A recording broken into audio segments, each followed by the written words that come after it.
Hey guys, it's Mr. Gary coming to you from POAC Autism Services. If you're not familiar with POAC, please go on the website, poac.net, and just see the incredible work we do for the autism community. We have trained tens of thousands of first responders in autism recognition response, thousands of teachers and parents, thousands and thousands over the years, recreational events from our world famous surf camps to carnivals, events with 50 kids and events with thousands of kids on the spectrum and adults on the spectrum, and always their siblings are invited to everything we do at POAC. One of my favorite things, I say it all the time, is we do school assemblies. I'm the one that does it, and what I love most about it are the questions at the end. So all of these questions kids ask Mr. Gary are actual questions that kids ask Mr. Gary during a school assembly.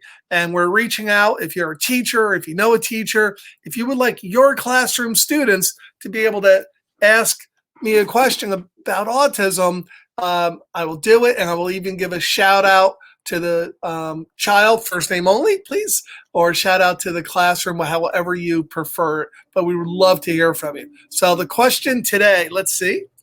Is there a cure for autism? You will be surprised how often I get that question. A lot. I would say a lot of the younger kids, and then a lot of the high school students ask this all the time. And the answer is, it's a little complicated. No. I would say there's not a cure for autism in the fact that the way autism is diagnosed.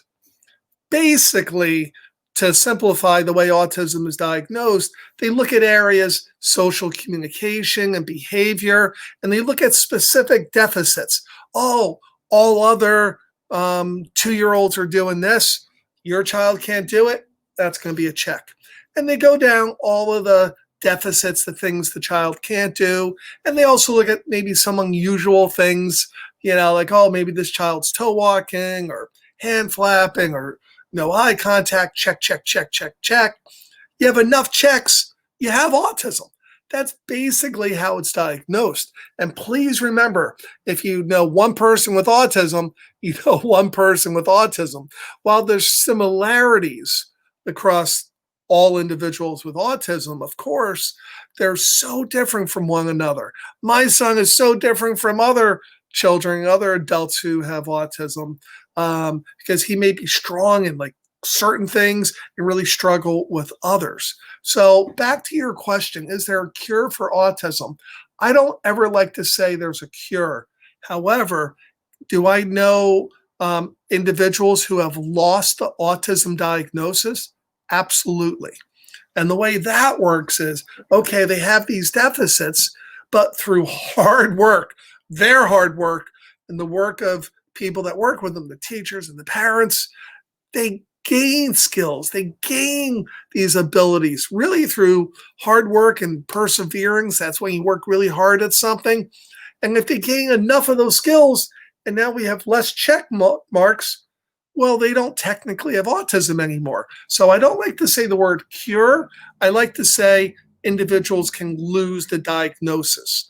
And just because they lost the diagnosis of autism still does not mean that they might not need support in some aspects of their life.